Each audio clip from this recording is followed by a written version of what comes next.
There is a myth that refuses to die, a story that has been whispered for thousands of years, not because it is beautiful, but because it is true. The phoenix, a bird of fire, of death, of rebirth, rising from ashes, glowing with the light of a new beginning. But the truth behind the phoenix is far deeper than most people realize. It's not just a story about magic. It is a story about us, about what it means to fall apart and still choose to rise. In ancient Egypt, the phoenix was known as the Bennu, a majestic bird linked to the god Ra, peering at the dawn of creation. They said it rose from the sacred waters of Nun, perched on the first stone of existence, and sang the song that woke the world. But it didn't just symbolize birth, it symbolized rebirth, the ability to begin again, even after destruction. Later, the Greeks told their own version. A fiery creature, glowing like the sun, living for 500 years before it built its own funeral pyre and was consumed by the flames. From that fire, it rose again, not as a copy, but as something renewed. The phoenix doesn't fear death. It walks into it willingly, because it knows something we forget, that sometimes we must burn down who we were to become who we are meant to be. This isn't about fantasy. It's about transformation. The phoenix doesn't escape the fire. It becomes the fire. And maybe, deep down, that's what we're all here to learn. Why does fire scare us so much? Because it destroys. Because it consumes. Because it leaves nothing behind but smoke and silence. But in myths, fire is not just a destroyer, it is a purifier. In Hindu teachings, fire is sacred. Agni, the fire god, is not feared, but revered. He carries offerings to the gods, purifies karma, and transforms the physical into the spiritual. In ancient Zoroastrianism, fire represents truth. Its light is clarity.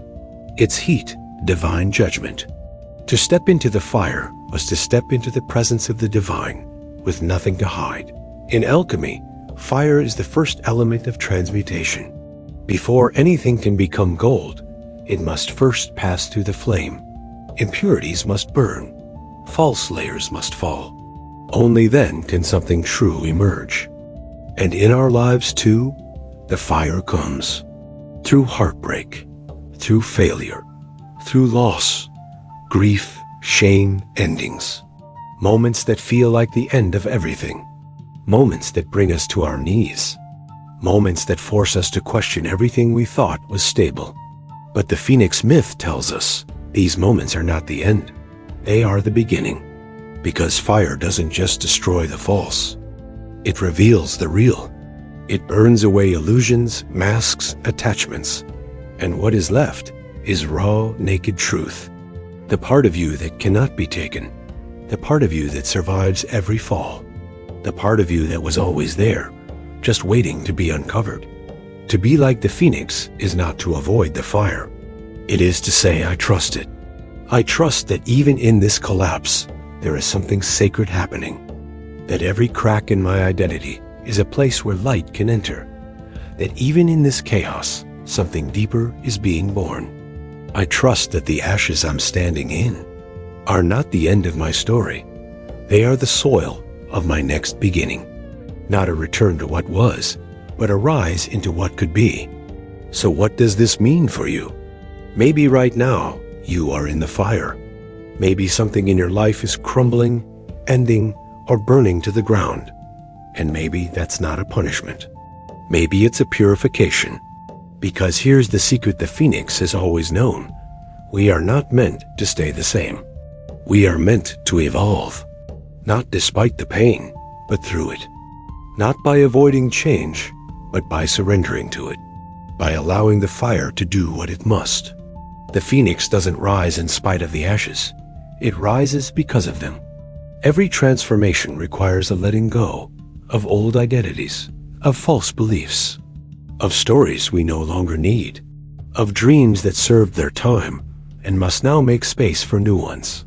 It is a death, not of the body, but of the ego. a death of the person you thought you had to be. And on the other side, something timeless awakens. Something not defined by titles, roles, or expectations, but by presence, by truth, by a deep inner clarity that cannot be shaken. The phoenix is not about perfection. It is about presence. Not about being untouched by life, but about being reforged by it. Not about escaping pain, but about becoming whole through it. You are not broken. You are becoming. You are not lost. You are shedding skin. You are not ending. You are entering your next form. This process is not linear.